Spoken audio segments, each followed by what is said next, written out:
Hey guys, it's Jackie M here, and I'm going to show you how to make one of my favorite dishes growing up in my hometown of Seremban in Malaysia. If you don't know Malaysia that well, or if you don't know Seremban, it's basically sandwiched geographically between Kuala Lumpur above us and Malacca below us. So it tends to get overlooked, which is a big shame because, like I said, I grew up in Seremban. I'm very passionate about the food over there, and I hope it gets more recognition. So what I've picked for our celebration of my Malaysian heritage cuisine, my heritage cuisine hashtag, is something called ngau lam fun in Cantonese, and something called Seremban beef noodles to other people, right? So there are going to be quite a few steps involved in this, and I hope you can follow along, but if not, just go and watch the replay, and the recipe will be available in the e-magazine that comes along with this series. Okay, so what we've got is Seremban beef noodles. Ngau lam in Cantonese actually means beef brisket. So I've got some beef brisket over here. You can see this. Right, there's about 2 kilos. This is Australian beef brisket, and I've gotten them to cut them into strips for us. Just let me find a pair of gloves. Here we go. Okay. So we've got the beef brisket, and you want to make sure that they're not too fatty. Sometimes, well, at least here in Australia, when I buy beef brisket, sometimes I find them really, really fatty, right? These ones I got from an Asian butcher. They tend to have leaner options here. So first of all, what you want to do, okay, now I'm going to split this in half. Some of it I'm going to use to make soup with. So we'll just put these in here, and I'm going to cook this. And if you have beef bones and chicken bones, throw them in together and simmer it till the meat is tender and the stock is flavorsome, right? So we're going to do that, and I'm going to take this off here, and then after that we're going to just finish it off on a separate stove, and we'll come back to it later on. Okay, so while that's going, now this particular noodle dish is typically served with what we call lo shi fan in Malaysia, right? But they're essentially these rice and tapioca starch noodles. Here in Australia you can buy them very similar to these ones, okay? Here in Australia, they're called all different kinds of names. This one's called rice starch, or you might find it called tapioca noodles or rice spaghetti, right? They basically are the same thing. If not, you can learn how to make it, and I've got a video for that as well. Okay, so we've got these 2 chunks of beef here. What we want to do is we want to marinate it in some pepper sugar. Okay, so this is going to be similar. If you know what do you call it? If you're familiar with char siu, which is a Chinese barbecue meat, right? That's a little bit sweet, that's served with noodles. This has the same kind of like similar vibe of these anyway. So I've added sugar and I've added some soy sauce. I'm going to add some thick soy sauce. I grew up knowing this as thick soy sauce, and in Malaysia we also knew it as dark soy sauce. But nowadays, this brand is actually from Malaysia. Okay, it says caramel masakan, which actually means cooking caramel. So nowadays it's marketed as cooking caramel. I know a lot of Aussies really they confuse this with kicap manis. It's not the same as kicap manis. Okay, this is kicap pekat or thick soy sauce, and we're gonna add some of this here and mix it through. I'm going to add a little bit of chicken powder, again a Malaysian product. You can find Knorr chicken powder. Okay, so just mix that through, and then we're going to put a bit of 5-spice powder. This is optional, it's up to you. I like to be a little bit light-handed with 5-spice powder. I don't want it to overpower the dish, but yeah, a little bit does help with this particular dish. And then we're going to put some sesame oil, okay?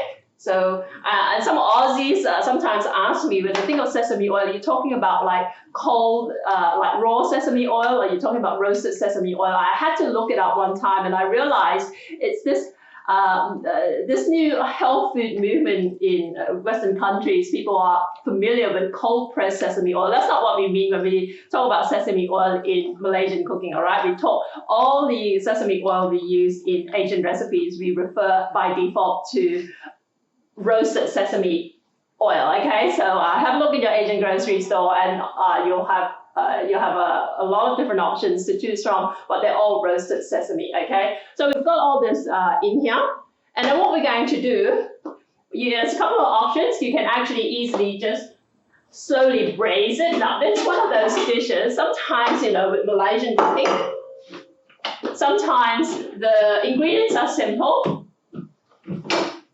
but the technique is tricky, right?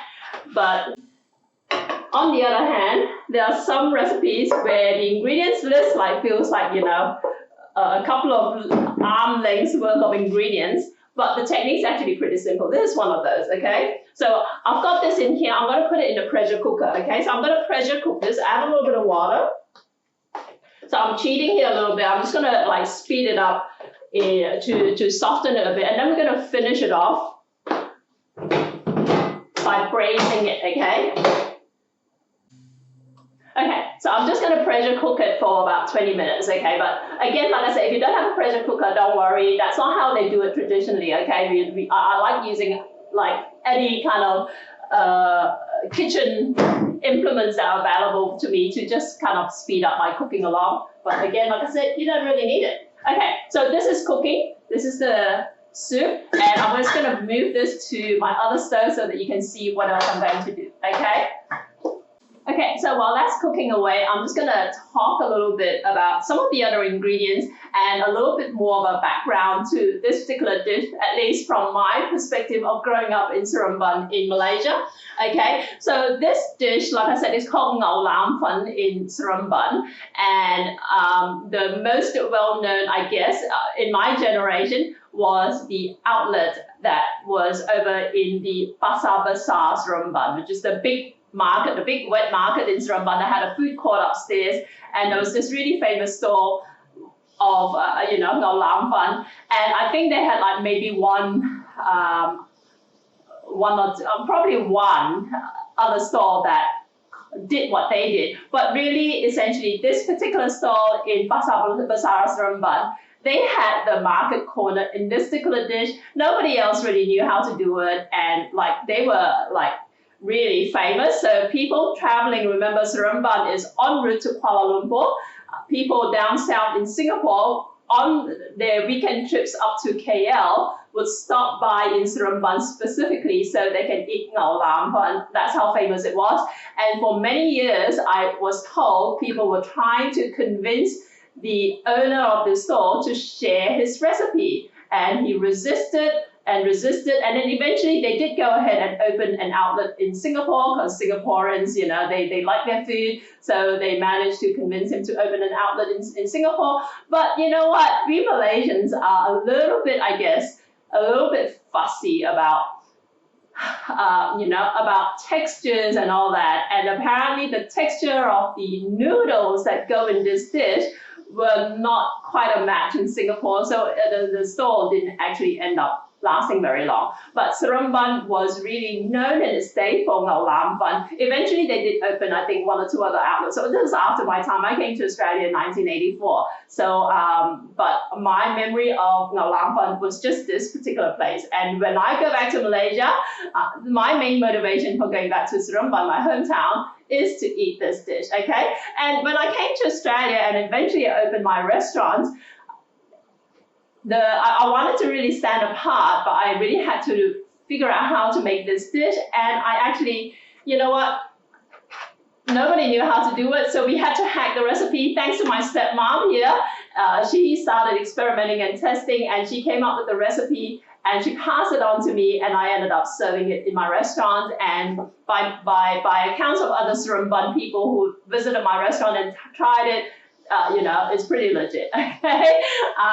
Now, like I said, I'm taking some shortcuts. I'm using a pressure cooker, and also some of the ingredients, I guess, are a little bit, essentially what I kind of figured out along with my stepmom, okay? One thing I want to mention though, my stepmom, because she's Chinese, she writes her recipes in Chinese, and then when she conveys it in Chinese, in oral Chinese to someone else, and they transcribe it into English, things get lost in the translation. That's what actually happened with this recipe, quite funnily, because she told my younger sister, who wrote down the recipe in English, she told her one of the ingredients was actually ground bean paste, okay?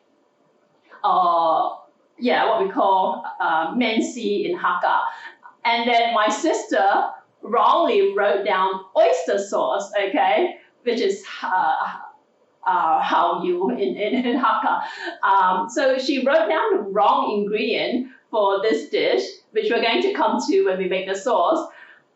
And I never realized, she passed on the recipe to me. I tried it using oyster sauce instead of ground bean paste, and it actually still turned out fine, right? So for a long time, I did not realize that that was actually contrary to what my stepmom had decided should go into this dish. But like I said, it still worked out, so I've stuck with oyster sauce ever since. But if you want, you can try using ground bean paste for this as well, okay? Now, so what is this dish in particular? It's, like I said, it's beef noodles, but it's served dry style typically, and it comes with two different sauces. That's what's really unique about it. It uses beef brisket. It is served separately with a bowl of beef broth, with sprinkle of coriander and spring onion, and also pepper, fair bit of pepper. But the noodles, usually this kind of noodles, okay, what we're going to do, we're just going to actually heat up some water and cook up some noodles, okay? So these noodles are actually already cooked. You just want to lightly blanch it in the water for seconds, and then you take it out and you serve it up, okay? And then, like I said, there are a couple of different sauces that go into this dish, which is what makes it unique. When I came to Australia and people talk about the famous Vietnamese beef noodles, I kind of thought, oh, great, you get to eat Seremban beef noodles or some version of it. No, it's nothing like Vietnamese beef noodles, okay? Vietnamese beef noodles have grown on me. I like them a lot, but this is completely different, right? So, and even if you go to other parts of Malaysia, most Malaysians have never actually heard of this dish, unless, like I said, they are part of the, part of the movement of people who really love this dish. If you live in another part of Malaysia, you probably haven't heard of it, okay?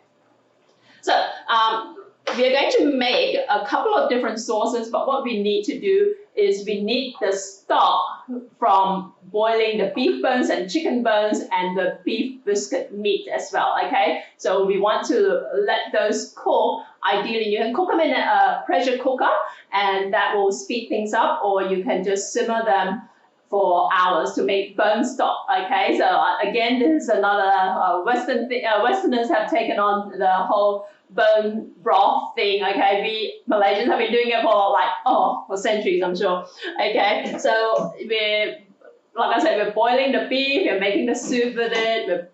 Imagine that there are some bones in the beef broth as well. I did manage to pick up some beef bones, but typically I would, okay? So as far as the sauces, there's going to be a light sauce and a dark sauce as well in this, okay? And the other thing I want to mention as well, there are other toppings that go with this. I mentioned spring onion and coriander, okay? That's going in the soup. And then you have other garnishes, right? So one of the ingredients that go into it are peanuts, and these are peanuts with the skin on, and you can find them again at Asian grocery stores. And sorry, this thing's just going, it's a little bit loud, okay, so I'm just gonna have to speak over that.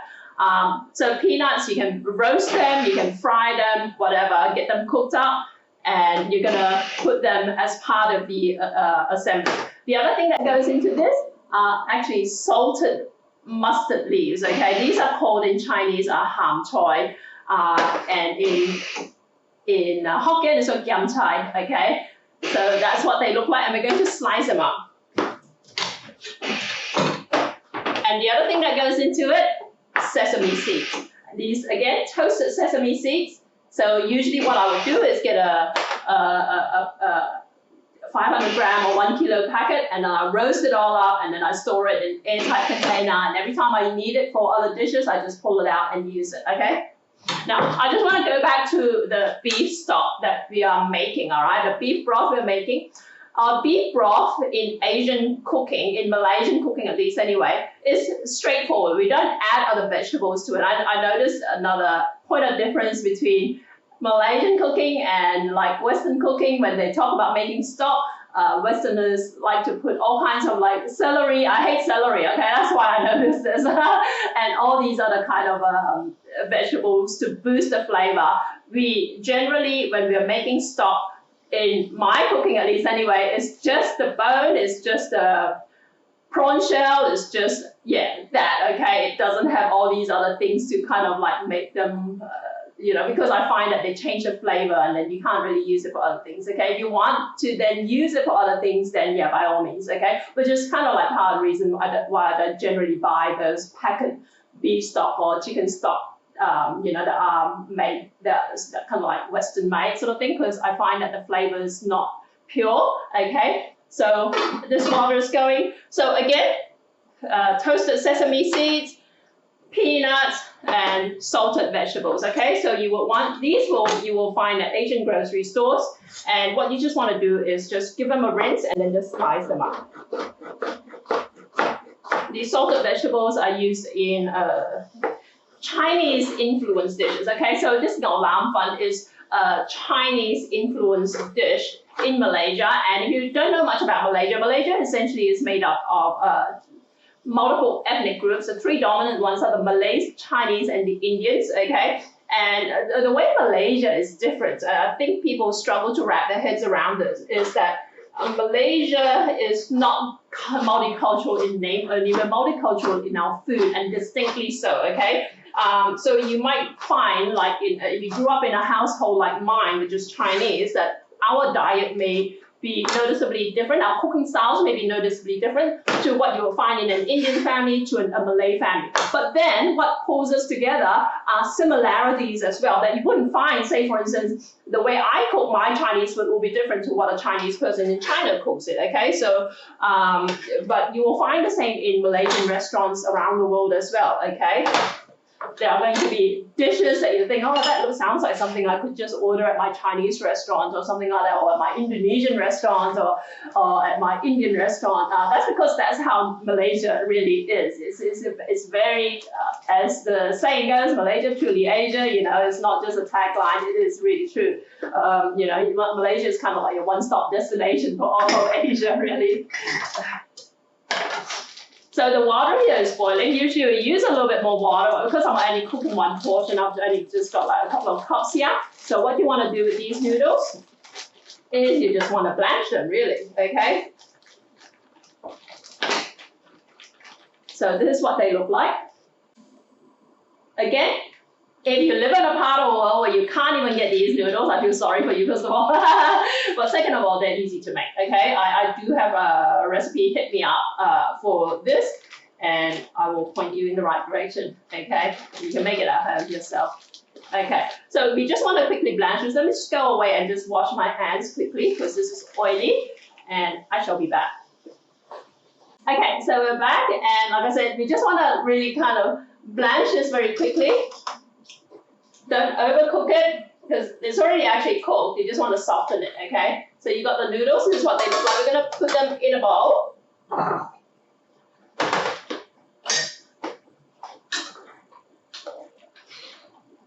And ideally, if you had a sink next to yours, you can just strain this straight into a sieve, okay? But we're just fishing it out of this water here, like this.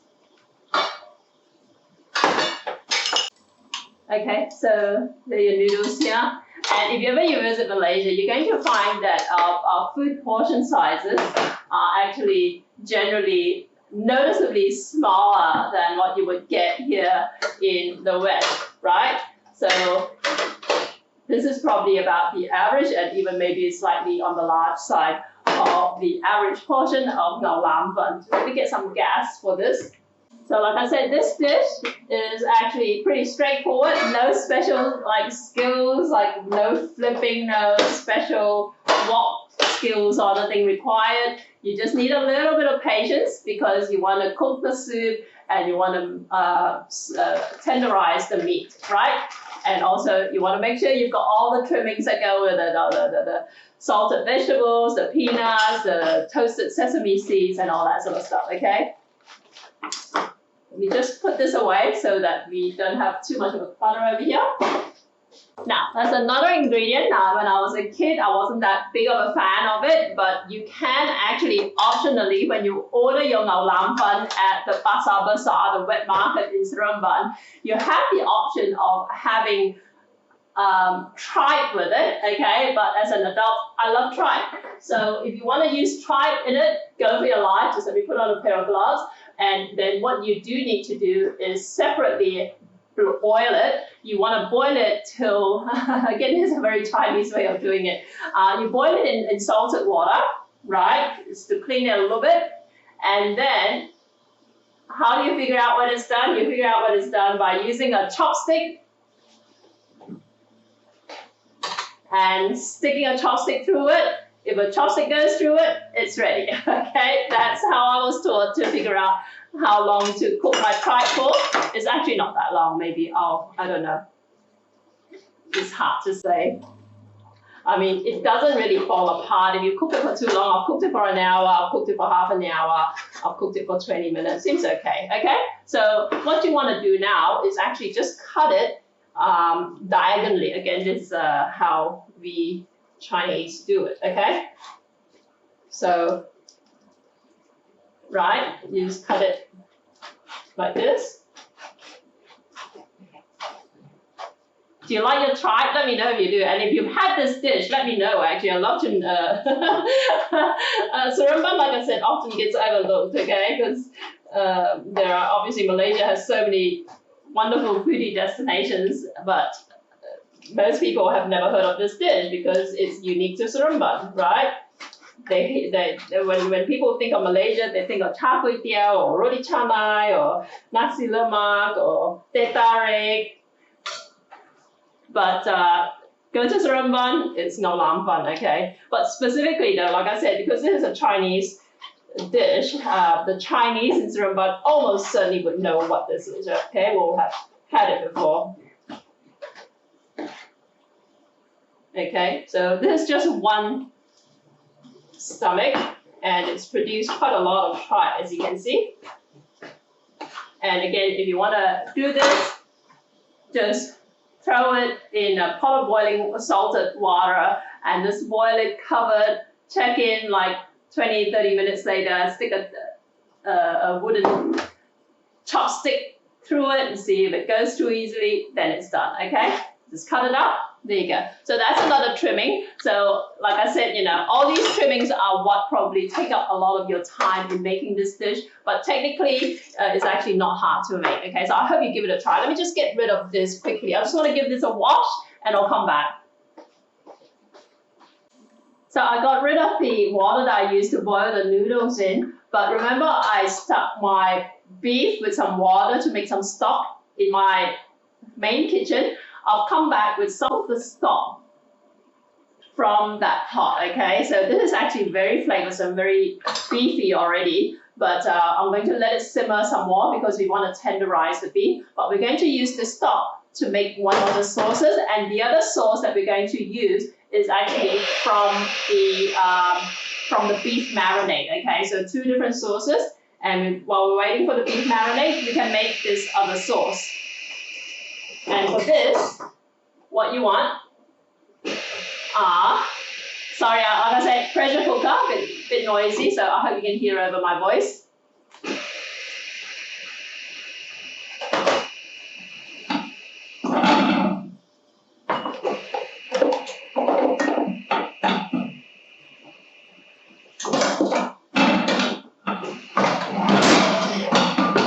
Okay, so I've got this frying pan here, and what we're going to do, we want to heat up some oil in here and then saute some garlic.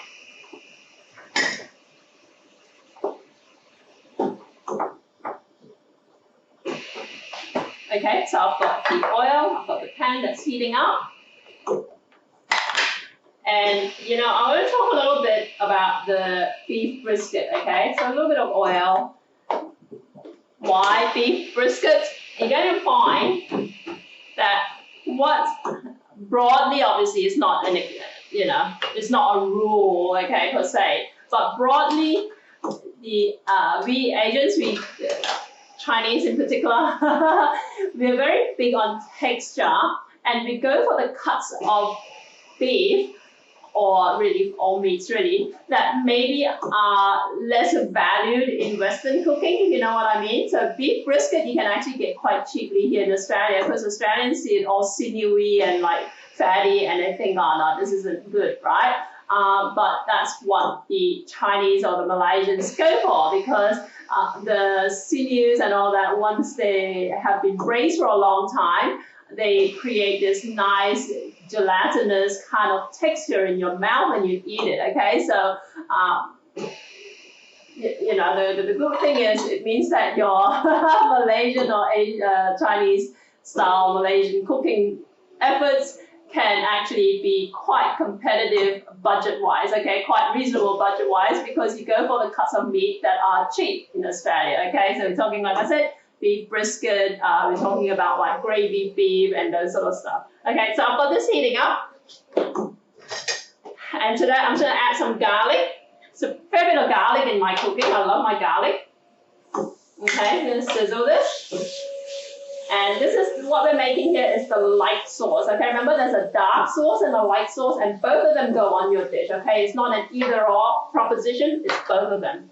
So we're going to saute the garlic just enough so that it's aromatic, lightly toasted. You don't want to burn it. That's what is important, okay?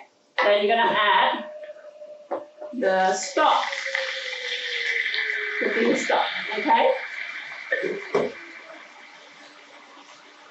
And you want a fair bit of pepper, white pepper. And you want the bit of chicken powder.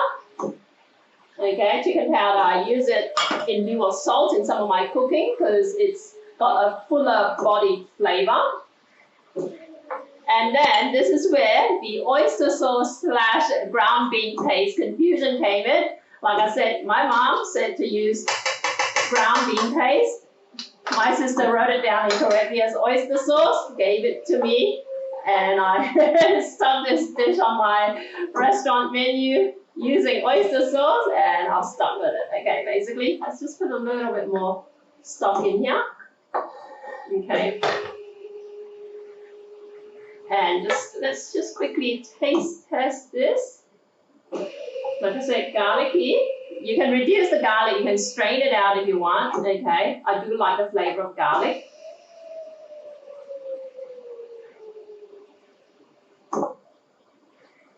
Okay, just simmer this a little bit. I'm just going to get us a strainer to strain out the bits of garlic.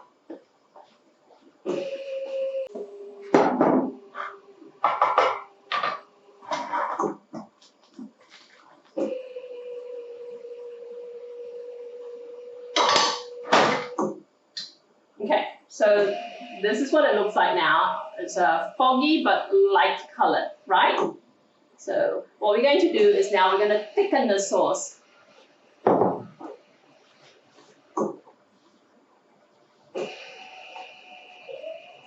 Okay, to thicken it, you want a starch. You can use tapioca starch, you can use corn starch, you can use potato starch. My preference in this particular recipe is potato starch. They do have slightly different qualities, all these different starches, but by and large, in a lot of instances, you can use them interchangeably, okay? So let's put some potato starch. Go to any Asian restaurant, they make any kind of like high-end dishes that need like a thickener. They would go with potato starch, and the reason is that it's long-lasting, it holds its starchiness, and also it doesn't create like a foggy vibe or something like that, okay? So let's just throw it in, and we're just going to gently stir it in. And this is how you would thicken any sauce in Asian cooking. You don't add it at the start. If you add it at the start and you boil it, the starchiness might actually, the starch in the the starch in the flour will actually break down, okay, and you'll end up with a non-starchy dish or not quite so starchy dish. You want to add it at the end, okay? So here we go. Just pour it in and just stir it around. And just see, don't throw all of it in. You just want to get it to the consistency you want. Okay. A little bit thicker maybe, okay. And what I actually add, I forgot to mention the starch.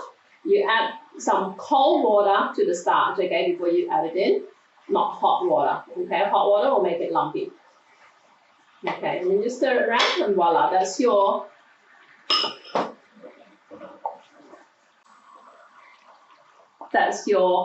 light sauce, okay? And good timing, my beef is, that was being pressure cooked, is ready. So let me just take it out.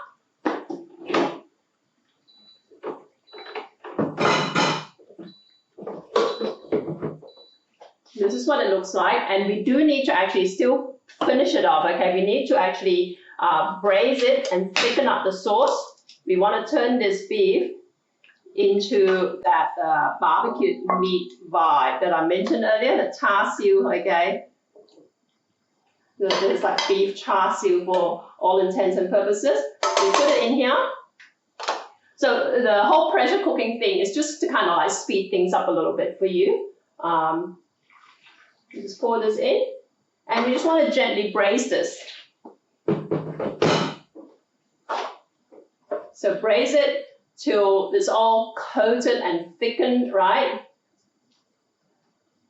And we'll let this go for a while. And like I said, because it's beef brisket, the meat does need a little bit of time to cook, which is why we pressure cooked it just to speed things up a bit, okay? And if you want, we can just kind of like actually just cut this in half. So that's easier to just move around.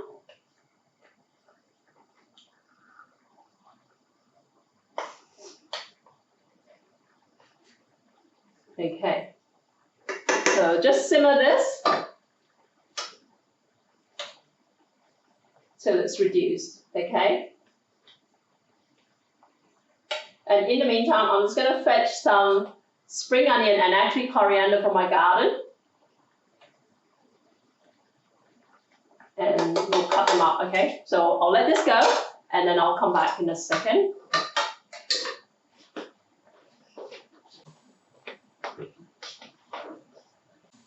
Okay, so I'm back, and like I said, this is still simmering. And this is, my coriander looks a little bit lame, I have to admit. This is from my garden. And I've got some spring onion, and what we're going to do is just slice it up. And you know what, growing up in Malaysia, I have lost my knife apparently. Okay, let me just go and get my knife. Oh, here we go. Okay, right. So growing up in Malaysia, when we went, I used to go to the wet market with my stepmom growing up, and one of the things that she always made a point of buying was what we call in Cantonese, well in Hakka, yen sei chong.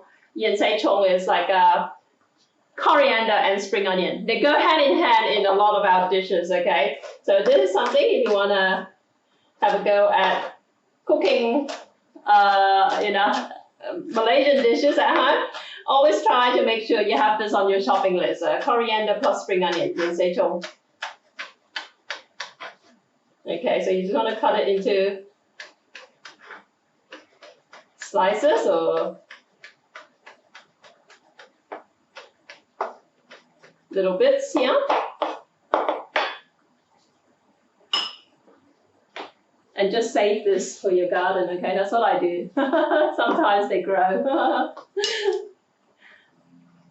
Okay, so you want to keep simmering this. You want to reduce this, caramelize it, right?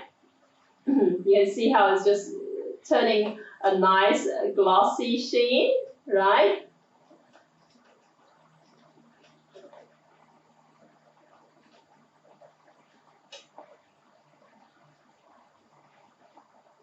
It's just sticking it up nicely. So let me just move my coriander and spring onion into a little bowl.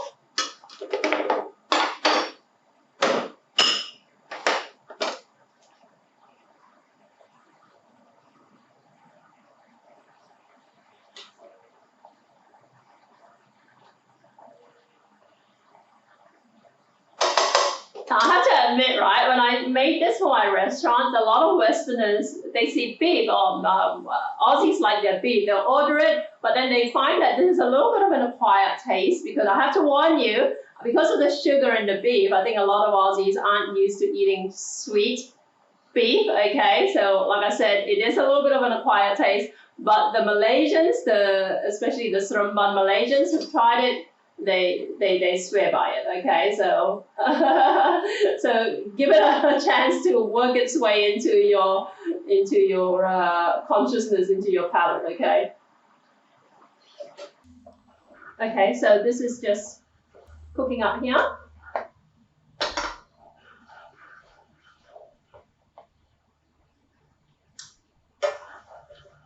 The flavor is great. If you want, you can add a little bit of chicken powder.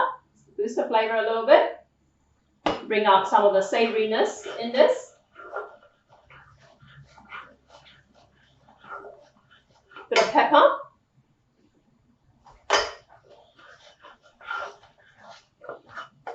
Okay, so that's your second sauce, right? Straight from the marinade that you use to cook the beef with. All right, now we're going to go and check in on the broth that's been simmering away in my other kitchen. So let me just go and grab that and I shall be back. Okay, so here you go. This is look at all the steam coming out of it. This is the broth. You can simmer it longer, right? Because we've only really been doing this live while I'm cooking. But what you want to do is you want to season this broth. So we're going to add chicken powder. You can add salt if if you prefer. You can just put a bit of salt in it, and pepper. Okay, so very, very straightforward broth, very clean broth. And again, if you have like chicken carcass, chicken bones, and all that to go in perfect. Okay, and you want to simmer this till the meat is a bit more tender and you're ready to go. But we're going to cut some of it out just to show you how this is presented.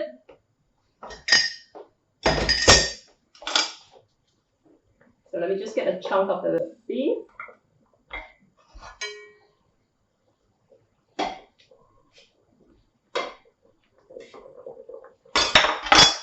Okay. And the rest of it will keep simmering to bring out more flavor. And remember our noodle over here? This is how you serve it up, okay? So you've got the chunk of boiled beef brisket, the pieces here. Add it in. And then you got the marinated beef, okay? So ideally you want to let this cool down to room temperature before you cut it out, because it may fall apart otherwise, but we are just going to go for it.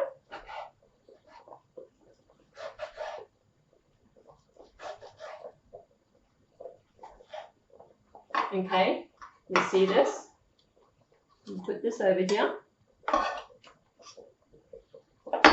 And so far so good, right? So you've got the two different types of meat. And then let's put the sauce on. First the dark sauce. Okay, the dark sauce. Whoa. Okay, well that was scary. First the dark sauce. The dark sauce goes over some of the meat and some of the noodles.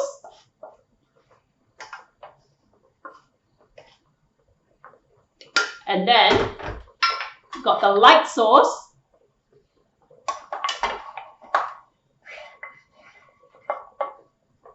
And go over the rest of it. Okay, so both of these will flavor the noodles. The noodles are, like I said, they're those tapioca starchy type of noodles, so they're they're quite, I guess, they're non-porous, so they need a lot of sauce, a lot of flavor to really kind of like make them flavorsome. Okay, so we've got the two types of beef. We've got some tripe, right? You like your tripe? Some tripe to go on it. We've got the salted vegetables. We've got the peanuts, roasted peanuts. We've got the toasted sesame seeds.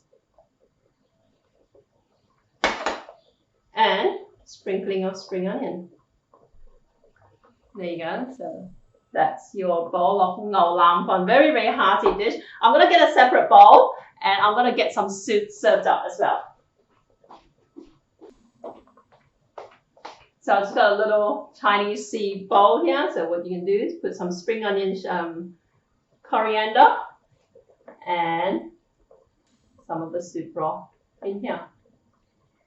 Okay, put a dash of pepper over it. So there you go. This is how you serve your ngau lam pon in Seremban. Okay, back in my day growing up anyway, remember I left in 1984. If it's changed since then, don't hate me. Now, in Seremban, what we would do, we would eat up this bowl of noodles, and then at the end of it, there's going to be all the sauce left at the bottom. And what we would do, this bowl of soup, we'll pour it into that bowl, swivel it around, and then drink the soup that way. Okay, that gives it that extra boost of flavor. Okay, yeah guys, so I hope this is helpful in wrapping your head around one of my favorite dishes growing up in Seremban. This is my heritage cuisine, so I hope you enjoy it. Don't forget you can get a hold of the recipe just by signing up at malaysianchefs.com/join today. We will send you out our e-magazine, our exclusive special e-magazine that covers this particular series of live broadcasts in partnership with the Malaysian Ministry of Agriculture and Food Industries and the Agriculture Council Office of Sydney. All right, thanks again so much, guys. I look forward to seeing you again soon.